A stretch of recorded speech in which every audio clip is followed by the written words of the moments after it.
সাহাবায়ে কেরাম জিজ্ঞেস করলেন, ওমর ইয়াদুল জান্নাহ ইয়া রাসূলুল্লাহ, এই পৃথিবীর বুকে কি বেহেশতের বাগান পাওয়া যায়? নবীজি বললেন, হ্যাঁ। কোথায়? হিলাকু যিকরে জামাতু মিনাল মুসলিমিন। নবীজি বললেন, যেখানে কিছু মানুষ একত্রিত হয়ে হালকাই জিকির করবে, এই জিকিরের সমাবেশটাই হলো বেহেশতের বাগান। সুবহানাল্লাহ। তাহলে হাদিস মোতাবেক আমরা বলতে পারি, এই মুহূর্তে যারা আমরা এই মজলিসে, এই জালসায়, এই প্যান্ডেলে, এই সামিয়ানার নিচে যারা আমরা বসে পড়েছি, নিশ্চয়ই আমরা বেহেশতের ভিতর বসা আছি। আল্লাহ পাক আমাদেরকে জান্নাতের বাগানে কবুল করাই শুকরিয়া আদায় করি, চিৎকার দিয়ে বলি আলহামদুলিল্লাহ। পাশাপাশি শুকরিয়া জ্ঞাপন করছি মহান প্রভুর দরবারে, যে আল্লাহ দয়া করে মায়া করে এমন একজন নবীর উম্মত করেছেন। কেমন নবীর উম্মত করেছেন বাবা? যে নবীর প্রশংসা করে আমার আল্লাহ। সুবহানাল্লাহ। আমার আপনার নবী এমন একজন নবী, যে নবী শুধু নবী নন, বরং সকল নবীগণের নবী, রাসূলগণের নবী, এমনকি স্বয়ং সৃষ্টিকর্তা আল্লাহ পাকের নবী। সুবহানাল্লাহ। এইখানে মোবাইল ডিস্টার্ব হচ্ছে, মোবাইল একটু অফ রাখেন। আমার আপনার নবী এমন একজন নবী, যে নবীর মাথা মোবারক থেকে কদম মোবারক পর্যন্ত, যে নবীর মাথা মোবারক থেকে কদম মোবারক পর্যন্ত সর্বাঙ্গীন শরীর মোবারক আল্লাহ পাকের নূর। সুবহানাল্লাহ। আমার আপনার নবী শুধু নূর না, নবীজির প্রস্রাব মোবারক নূর, পায়খানা মোবারক নূর, ঘাম মোবারক নূর, নবীজির ভিতর থেকে যা বের হইতো সবকিছু নূর। সুবহানাল্লাহ। উনি নূরে মুজাসসাম। এই নূরে মুজাসসাম শব্দের বাংলা কি জানেন? এটা ফার্সি শব্দ, নূরে মুজাসসাম। নূরে মুজাসসাম, আমাদের নবী হলো নূরে মুজাসসাম। নূরে মুজাসসাম শব্দের বাংলা হলো নবীজির মাথা মোবারক থেকে পা মোবারক পর্যন্ত সর্বাঙ্গীন শরীর মোবারক আল্লাহ পাকের নূর। সুবহানাল্লাহ। এই আকীদার সাথে আমরা একমত আছে কি নাই? এই ওয়াজ যখন আমি ইন্ডিয়াতে পড়ি, আমি শুধু বাংলাদেশ নয়, বাংলাদেশের বাইরে ইন্ডিয়াতে 40টা জেলায় ওয়াজ করি। এই বছর আমার প্রোগ্রাম ছিল অনেকগুলা, এই দেশের গন্ডগোলের কারণে যেতে পারি নাই, ভিসা ক্যান্সেল করে দিয়েছে। তো ইন্ডিয়াতে যখন আসাম প্রদেশের নওগাঁ জেলাতে ওয়াজ করতেছিলাম, নবী নূরে মুজাসসাম, তখন দেওবন্দি এক আলেম আমার পাশে বসা ছিল। উনি আমাকে বললেন, হুজুর নবী নূরে মুজাসসাম দলিল দিতে হবে। অর্থাৎ উনি নবী নূরে মুজাসসাম উনি মানতেছে না, যে আপনি মেহমান মানুষ বাংলাদেশ থেকে আসছেন, আপনি আমাদের এলাকার বিভ্রান্তি সৃষ্টি করবেন না। আমি কি বিভ্রান্তি? বলে, এই যে নবীকে নূরে মুজাসসাম বললেন। আমি কি, এটা তো বিভ্রান্তি নয়, এটা হলো আমাদের ঈমান। সুবহানাল্লাহ। দলিল দিতে হবে। আমার ব্যাগটা টেনে আমি কিতাব বের করলাম। কিতাবটা দেওবন্দীদের সবচেয়ে বড় যে আকাবির রশিদ আহমদ গাঙ্গোহী আশরাফ আলী থানভী, এই রশিদ আহমদ গাঙ্গোহীর লেখা উর্দু কিতাব এমদাদুস সুলুক। আমি বলছি আপনি এটা পড়েন। আপনি কোথায় লেখাপড়া করছেন? আমি দেওবন্দ থেকে পারেন, দেওবন্দি কিতাব পড়েন। দেওবন্দীদের মাতার তাজ বাংলাদেশ নয়, টোটাল ভারত উপমহাদেশের যত কওমি-জমের হেফাজত ইসলামের যত বড় বড় আলেম ওলামা আছে, যাদের মাতার তাজ, যার নাম রশিদ আহমদ গাঙ্গোহী, ওনার নিজের লেখা কিতাব এমদাদুস সুলুক। এই কিতাবটা খুলে দিলাম, আপনি পড়ুন। 172 পৃষ্ঠা। এখানে লেখা কি জানেন? ইয়াবাত মাশহুরহে, এদের বড় হুজুর লেখছে, অর্থাৎ দেওবন্দীদের বড় হুজুরের লেখা কিতাব এমদাদুস সুলুক, কিতাব 172 পৃষ্ঠায় লিখতেছেন, ইয়াবাত মাশহুরহে हमारे हुजूर पाक सल्लल्लाहु अलैहि वसल्लम सायानिहित है, उसी का हमारे हुजूर पाक सल्लल्लाहु अलैहि वसल्लम सरतपा नूर है, नूर ते है, চিৎকার দেখুন সুবহানাল্লাহ। এটা বাংলা কি জানেন? বাংলা হচ্ছে, ইনি লিখতেছেন, এই কথা প্রসিদ্ধ যে নবীজির কোনো ছায়া ছিল না। সুবহানাল্লাহ পড়তে না বাবা? ও বগুড়ার বাবার আওয়াজ দিয়ে বলুন, আমাদের নবীর কোনো ছায়া ছিল না। আপনাদের ছায়া আছে কি নাই? আছে, কিন্তু নবীর ছায়া ছিল না। ইনিও লিখতেছেন তার কিতাবে, ওনার কোনো ছায়া ছিল না। কেন ছায়া ছিল না? उसने कहा हमारे हुजूर पाक सल्लल्लाहु अलैहि वसल्लम सत्तपा नूर है, नूर ते है। এই জন্য নবীজির ছায়া ছিল না, কারণ নবীজির মাথা মোবারক থেকে পা মোবারক পর্যন্ত সর্বাঙ্গীন শরীর মোবারক আল্লাহ পাকের নূর ছিল। এই জন্য নূরের কোনো ছায়া হয় না। চিৎকার দেখুন সুবহানাল্লাহ। যখন দলিল দেখাইলাম, উনি লাজবাব হয়ে গেলেন। যতক্ষণ আলোচনা করলাম উনি পাশে বসা ছিলেন। পরে আমি মিলাদ ক্যাম্প করেছি, আমার সাথে মিলাদ ক্যাম্পও করেছেন। সবাই মারহাবা বলতেন বাবা। এখানে আমরা যারা বসছি, আমরা কি মিলাদ ক্যাম্পের পক্ষে আছি কি নাই? আছি। গাছি দুই হাত তুলে দেখাইতে দেখি, বাহ নারে তাকবীর, আল্লাহু আকবার। এটা বগুড়া আশিকের রাসূল বেলায়েতধারীর পীর মাশায়েখের অনুসারীদের আওয়াজ নয়। আওয়াজ যেই আছে শব্দ বাড়ায় দিতে হবে এই উলির একদিল সার মহব্বতে এবং আমার নবীর মহব্বতে। নারায়ে তাকবীর, আল্লাহু আকবার। নারায়ে রিসালাত, ইয়া রাসূলুল্লাহ। নারায়ে রিসালাত, ইয়া রাসূলুল্লাহ। আহলে সুন্নাত ওয়াল জামাত জিন্দাবাদ। দয়াল নবী যেখানে আমরা আছি সেখানে, নূরের নবী যেখানে আমরা আছি সেখানে, ওলি আল্লাহ যেখানে আমরা আছি সেখানে, দরগা মাজার যেখানে আমরা আছি সেখানে, আহলে বায়াত যেখানে আমরা আছি সেখানে, পাক পাঞ্জাতন যেখানে আমরা আছি সেখানে। সুন্নিয়তের আলো ঘরে ঘরে চলো, মিলাদ কিয়ামের আলো ঘরে ঘরে চলো, মিলাদুন নবীর আলো ঘরে ঘরে চলো, নামাজ রোজার আলো ঘরে ঘরে চলো। নবী আছে যেখানে আমরা আছি সেখানে, নবী নাই যেখানে আমরা নাই সেখানে। আমরা কি সেখানে আছি? না, নবী যেখানে নাই আমরা সেখানে নাই। আমার আল্লাহ বলেন আমিও সেখানে নাই। সুবহানাল্লাহ বলতে না বাবা? সুবহানাল্লাহ। কি বলেন, যেখানে নবী থাকবে না সেখানে কি আল্লাহ থাকবে? তাই বাবা এই নূর নবীজির উম্মত হিসাবে আল্লাহ পাক আমাদেরকে কবুল করায়। আমরা সবাই খুশি না বেজার? খুশি। আমার আপনার নবী এমন একজন নবী যিনি কুল কায়নাতের তাজেদার, যিনি নবী কুল সম্রাট, যিনি রাসূল কুল সম্রাট, এমন একজন নবী উম্মত করায় আল্লাহ পাকের দরবারে শুকরিয়া আদায় করি, চিৎকার দিয়ে বলি আলহামদুলিল্লাহ। আলহামদুলিল্লাহ। পাশাপাশি শুকরিয়া জ্ঞাপন করছি মহান প্রভুর দরবারে যে আল্লাহ দয়া করে মায়া করে এই ফিতনা ফাসাদের যুগে আখিরি জামানায় বেলায়াতধারী একজন হাদির হাতে হাত রেখে বায়াত রাসূল গ্রহণ করে তরিকা ভিত্তিক জীবন যাপন করার সুযোগ আল্লাহ করে দিলেন। কাজী আল্লাহ পাকের দরবারে শুকরিয়া আদায় করি, চিৎকার দিয়ে বলি আলহামদুলিল্লাহ। আমার সামনে যে কিতাবগুলো দেখছেন, আমি 10 লক্ষ টাকার আরবি টু আরবি কিতাব কিনেছি। আজকের আলোচনার মধ্যে যে কিতাবটি দরকার সেটি নিয়ে আসছি। আমার উপরে যে 3টি কিতাব দেখেন এর নাম তাফসীর, এর নাম হলো ফতোয়া-ই শামী। পৃথিবীর মধ্যে সবচেয়ে বড় যে ফতোয়ার কিতাব, এই কিতাবটার দাম 48,000 টাকা, অর্থাৎ 2,000 কম 50,000 টাকা। মাথা বাবা জানে ধরে এটা আরবি টু আরবি, এর মতো 3 খণ্ড আনছি, 13 খণ্ড 48,000 টাকা। এটা আমি আনছি লেবানন বৈরুত থেকে অর্ডার করে। আরবি টু আরবি, এর মধ্যে কোনো জেজ জবর নাই, শুধু নকশা দেখতে পড়তে হয়। বড় বড় আলেম লাগবে শুধু পড়তে। নিচের যে কিতাবটা দেখছেন সেই কিতাবটার নাম মেশকাত শরীফ। যে মেশকাত আমরাও পড়ি তারাও পড়ে, যে মেশকাত না পড়লে কি মৌলানা হতে পারে না। এই মেশকাতের বয়স কত জানেন? নিচের বড় কিতাবটা, এই মেশকাতের বয়স আজ থেকে প্রায় 1200 বছর আগের কিতাব। সুবহানাল্লাহ বলতে না সুবহানাল্লাহ। সুবহানাল্লাহ। এটা হলো সিয়াসিত্তার নোট, বুখারী মুসলিম আবু দাউদ ইবনে মাজাহ সেই সিয়াসিত্তার নোট বলা হয় মেশকাতকে। আমি যতক্ষণ আলোচনা করব কোরআন হাদিসের দলিল রেফারেন্স দিয়ে দিয়ে আলোচনা করব। আমরা সুন্নিরা যে দরগা মাজারে কেন যাই, মিলাদ ক্যাম্প কেন করি, আমরা পীর মুর্শিদের কেন অনুসরণ করি, এই প্রত্যেকটা কথা আমার আলোচনার মধ্যে দলিল ভিত্তিক আপনাদের সামনে উপস্থাপন করব। কাজেই এখনো যারা বাহিরে আছেন, আমি কিশোরগঞ্জের কঠিয়াদি থানার গাজী হাবিবুর রহমান রিজভী আপনাদেরকে উদারতা আহ্বান জানাচ্ছি, দয়া করে জান্নাতের বাগানের ভিতর বসে পড়ুন। ওয়াজ কিন্তু প্রতিদিন হয় না। যে কমিটিরা এই আয়োজন করেছেন তারা জানতেছেন কত ব্যাগ পেতে হয়েছে, কত পরিশ্রম, 1 মাস ধরে অন্তত এটার প্রস্তুতি নিয়েছেন। একটা মাহফিল আয়োজন করতে অনেক মেহনত লাগে। আমি নিজে 2 দিন ব্যাপী বাড়িতে উরুস করাই, আমি জানি কত মেহনত। এই 3 দিন আগে আমার বাড়িতে বার্ষিক তরিকত সম্মেলন গিয়েছে। তো যাক, আপনারা এখানে যারা আছেন সবাই আশিক রাসূল, আশা করি আমার কথাগুলি গভীর খেয়াল করে শুনবেন। এখনো যারা বাহিরে আছেন দয়া করে ভিতরে চলে আসুন। আর মাজার কর্তৃপক্ষকে বলবো যে এই মাজারের কাছে যে মাইকটা আছে, এই মাইকের শব্দটা একটু সাউন্ড কমিয়ে দেন, তাহলে আমার এখানে ডিস্টার্ব হয় না। একটু সাউন্ডটা কমিয়ে দিলে তো ভালো হয়।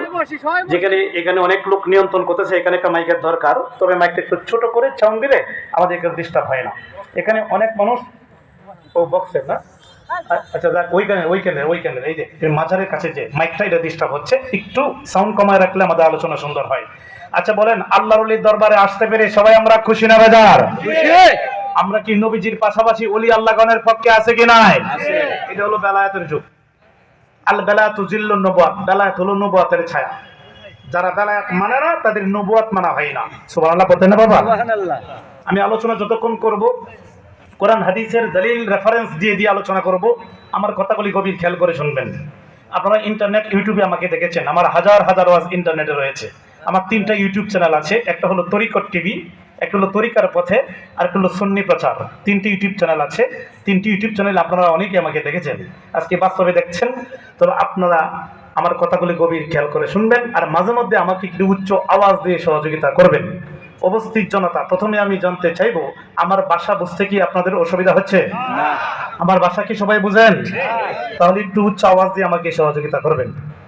প্রথমেই জানতে চাই, বাবা আওয়াজ দিয়ে বলুন, আমার আল্লাহ 1,24,000 মতান্তরে 2,24,000 কমবেশ নবীকে আল্লাহ পাঠিয়েছেন। সব নবীগণের চেয়ে আমার নবীর মর্যাদা কম না বেশি? এই মর্যাদা দিয়েছেন কে? কেমন মর্যাদা আল্লাহ দিয়েছেন? কোরআন শরীফে 30 পারাতে আমার আল্লাহ একখানা সূরা নাজিল করে জানিয়ে দিয়েছেন যে সূরাটার নাম সূরা ইনশিরাহ। এই সূরা ইনশিরাহর 4 নম্বর আয়াতে আমার আল্লাহ ঘোষণা দিয়ে জানিয়ে দিলেন ওয়ারাফা'না লাকা যিকরাক। আমার আল্লাহ কোন নবী গো, ও দয়াল নবী, আপনার জিকিরকে, আপনি নবী শানমানকে আমি আল্লাহ নিজে বাড়িয়ে দিলাম। সুবহানাল্লাহ। ও বাগুনার দনুটের বাবার একটু আওয়াজ দিয়ে আমাকে সহযোগিতা করুন। এই আয়াতে কারিমাদার কি প্রমাণ হলো? নবী পাকের সম্মান কি আমার আল্লাহ কমাইছে না বাড়াইছে? আল্লাহ যদি সৃষ্টিকর্তা হইয়া নবী পাকের সম্মান বাড়ায়, আমরা কি নবীর উম্মত হয়ে নবী পাকের সম্মান কমাইব না বাড়াইব? কিন্তু দুঃখ লাগে রে বাবা, নবী পাকের সম্মান বাড়াইবে দূরের কথা, এমন আলেম নামে কিছু জালেম বের হয়ে গেছে। নবীর সম্মান বাড়াইবে দূরের কথা, নবীর সম্মান কমাইতে কমাইতে কমাইতে কমাইতে এখন নবীজিকে আমরার মতো সাধারণ মানুষ বলা শুরু করে দিয়েছে। ধরে কোন নাউজুবিল্লাহ। একটু আওয়াজ দিয়ে বলুন, আমার আপনার নবী কি আমাদের মতো সাধারণ মানুষ নেই? আরে আমার আপনার নবী আমাদের মতো সাধারণ মানুষ হবে দূরের কথা রে বাবা, আমার আপনার নবী তো কোন নবীর মতোই না। কথা ঠিক না রে? আমি জানতে চাই, আমার নবী মুসা নবীর মতো নেই, ঈসা নবীর মতো নেই, আদম নবীর মতো নেই। আমার আপনার নবী আমাদের মতো হবে দূরের কথা, আমার আপনার নবী তো কোন নবীর মতোই না, বরং আকীদা রাখতে হইবে আমার আপনার নবী হইল সকল নবীগণের নবী। সুবহানাল্লাহ। এই নবীর উম্মত হতে পারায় সবাই আমরা খুশি না বেজার? আল্লাহর রাসূলকে যখন সৃষ্টি করে, বলুন আল্লাহর রাসূলকে যখন সৃষ্টি করে, এ আহা বন্ধু কে বন্ধু দেখেন মায়ার নজরে, বলুন বন্ধু কে বন্ধু দেখেন মায়ার নজরে। হায় হায় সেই নবীজির উসিলায় সব সৃষ্টি হয়েছে, বলুন সেই নবীজির উসিলায় সব সৃষ্টি হয়েছে। নবীজি আমায় পাগল, এ বলুন নবীজি আমায় পাগল করেছে। খারাপ লাগে না আপনারা? নবীজির মহব্বতের নাতে রাসূল গায়ে যদি আজকে রাত্রে ঘুমানবে বাবা, ঘুমের ঘরে আল্লাহ নবী দিদার হয়ে যেতে পারে। তাই নবীর মহব্বত, নবীর প্রেম নিয়ে গজল লিগান। আল্লাহর রাসূলকে যখন সৃষ্টি করে, বললাম আল্লাহর রাসূলকে যখন সৃষ্টি করে, এ আহা বন্ধু কে বন্ধু দেখেন মায়ার নজরে, বলুন বন্ধু কে বন্ধু দেখেন মায়ার নজরে। হায় হায় সেই নবীজির উসিলায় সব সৃষ্টি হয়েছে, বলুন সেই নবীজির উসিলায় সব সৃষ্টি হয়েছে। নবীজি আমায় পাগল, এ বলুন নবীজি আমায় পাগল, এ বলুন আমার নবী হলো নূরের নবী। কিসের নবী? একটু বড় করে বলুন, আমার নবী হলো নূরের। এ হায় হায় উম্মতের আমল তিনি দেখেন সবে, উম্মতের আমল তিনি দেখেন সবে। সেই নবীকে দেখার আমরা সাথে জেগেছে, বলুন সেই নবীকে দেখার আমরা সাথে জেগেছে। নবীজি আমায় পাগল করেছে, এ বলুন নবীজি আমায় পাগল। চিৎকার দিয়ে বলুন আল্লাহু আকবার। মহব্বতে বলি ইয়া রাসূলুল্লাহ, চিৎকার দিয়ে বলি ইয়া ওলি আল্লাহ। বাবারা বন্ধুরা, আমার আপনার নবীজির সঙ্গে এই পৃথিবীতে কোনো তুলনা নাই। ও বগুড়ার বাবারা, আমি কিছু সেকেন্ড পয়েন্ট আপনাদের মাথায় তুলে দিতে চাই। আমার আপনার নবী কেমন নবী? পৃথিবীতে একজন ব্যক্তি আছে যিনি শরীরের মধ্যে কোনোদিন মশা মাছি বসে নাই, তিনি হলো আমার আপনার নবীজি। কথা ঠিক না বেঠে? আমার আপনার নবী কেমন নবী? পৃথিবীতে একজন ব্যক্তি আছে যিনির কোনো ছায়া নাই, যিনির ছায়া কোনোদিন জমিনে পড়ে নাই, তিনি হলো আমার আপনার নবীজি। ঠিক না বেঠে? ঠিক। পৃথিবীতে বাবা গো এমন একজন নবী আছে যে নবীর কাছে জিব্রাইল আমিন, কোন নবীর কাছে জিব্রাইল আমিন আসছে একবার, কোন নবীর কাছে জিব্রাইল আমিন আসছে 5 বার, কোন নবীর কাছে জিব্রাইল আমিন আসছে 10 বার, কোন নবীর কাছে জিব্রাইল আমিন আসছে 40 বার, ইহার উপরে নয়। আর আমার আপনার নবীর কাছে জিব্রাইল আমিন আসছে বাবা 24,000 বার। তাহলে সব নবীগণের চেয়ে আমার নবীর দাম কম না বেশি? মুসা আলাইহিস সালাম তুর পাহাড়ে গিয়ে বললেন, আল্লাহ মাবুদ, তোমারে আমি দেখতে চাই, তুমি পাহাড়ের ভিতর থেকে কথা বলো, তুমি কি পাহাড়ে নিকো না? তো মাবুদ, তুমি আল্লাহ খেজুর গাছের ভিতর থেকে আমি মুসার সঙ্গে কথা বলো, তুমি খেজুর গাছ নিকো না? তো তাহলে আমি মুসার মনে চাই তোমারে সরাসরি দেখতে। আমার আল্লাহ কো, মুসা রে, তুমি আমাকে সরাসরি দেখতে পারবে না। কো কেন? এই যে 2টা চর্মচক্ষু আছে তুমি মুসার, এটা আমি আল্লাহকে দেখে সহ্য করতে পারবে না। এরপর মুসা নবী কো, মাবুদ, তোমারে আমি সরাসরি দেখতে চাই। তাফসীরের মধ্যে আছে, যদিও বাবা আল্লাহর সঙ্গে মুসা নবীর সঙ্গে আল্লাহ দেখা দিয়েছিল, কেমন দেখা জানেননি? সুয়ের মাথাকে 70 ভাগের 1 ভাগ, যাকে বলা হয় জাররা, এই জাররা পরিমাণ নূর 70,000 পর্দার ভিতর থেকে তুর পাহাড়ে ছেড়ে দিয়েছিল। তুর পাহাড় পুরে ছাই হয়ে গিয়েছিল, কিন্তু সরাসরি দেখা দেয় নাই। মুসা নবী গো, মাবুদ, তোমারে সরাসরি দেখতে চাই। নারে মুসা, তোমার সঙ্গে আমি সরাসরি দেখা দিব না। ও কেন? ও তুমি মুসা হইল কালিমুল্লাহ, কালিমুল্লাহর সঙ্গে আমি আল্লাহ সরাসরি দেখা দিব না। ঈসা হইল রুহুল্লাহ, রুহুল্লাহর সঙ্গে আমি আল্লাহ দেখা দিব না। ইব্রাহিম হইল খলিলুল্লাহ, খলিলুল্লাহর সঙ্গে আমি আল্লাহ দেখা দিব না। নূহ হইল নাজিহুল্লাহ, নাজিহুল্লাহর সঙ্গে আমি আল্লাহ দেখা দিব না। ইসমাইল হলো জাবিহুল্লাহ, জাবিহুল্লাহর সঙ্গে আমি আল্লাহ দেখা দিব না। আদম হইল সফিউল্লাহ, সফিউল্লাহর সঙ্গে আমি আল্লাহ সরাসরি দেখা দিব না। আমি আল্লাহ একজনের সঙ্গে দেখা দিব রে, যিনি আমি না বানাইলে কিছুই বানাইতাম না, উনার নাম হইল হাবিবুল্লাহ। হাবিবুল্লাহকে আমার আপনার নবীজি, কথা ঠিক না বেঠে? সব নবীগণ আল্লাহর বাড়িতে আরশে মোল্লায় যেতে চায়, আল্লাহ নেয় না, আল্লাহ সরাসরি দেখা দেয় না।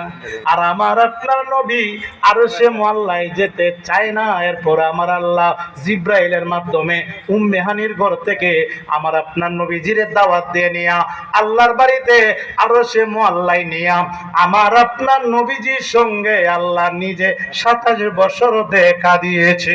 সুবহানাল্লাহ। এই নবীর সাথে পৃথিবীতে কোনো তুলনা আসেনি বাবা।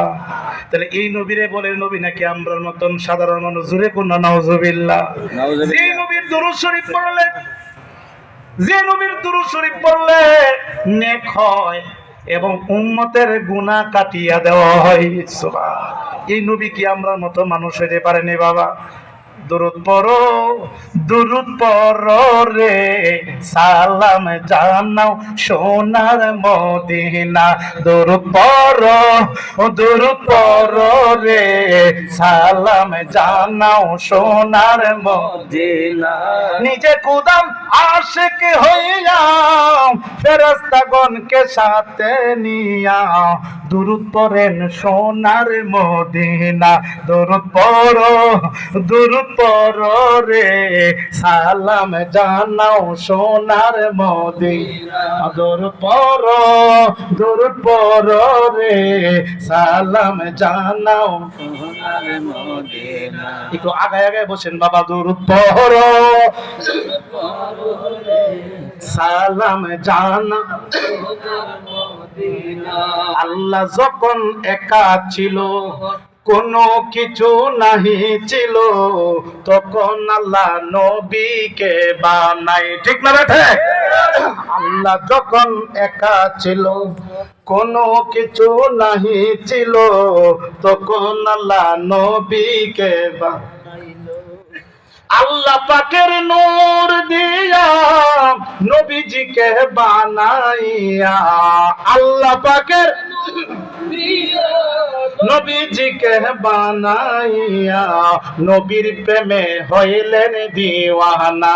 দরুদ পড়ো রে সালাম জানাও সোনার মদিনা। দরুদ পড়ো রে সালাম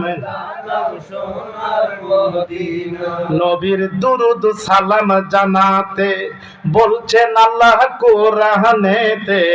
নবীর দুরুদ সালাম জানাতে বলছেন আল্লাহ কোরআনেতে। সূরা আহজাব আল্লাহর ঘোষণা। দরুদ পড়ো রে সালাম জানাও সোনার মদিনা। দরুদ পড়ো রে সালাম জানাও সোনার মদিনা। চিৎকার দিয়ে বলুন আল্লাহু আকবার। মহব্বতে বলি ইয়া রাসূলুল্লাহ। চিৎকার দিয়ে বলি ইয়া ওলি আল্লাহ। বাবারা বন্ধুরা, আজকের যিনির উরুস মোবারক বাবা, তিনি হলো হযরত একদিল শাহ রহমাতুল্লাহ আলাইহি। কথা ঠিক না ঠিক? আমি আপনাদের কাছে জানতে চাই আল্লাহর ওলিদের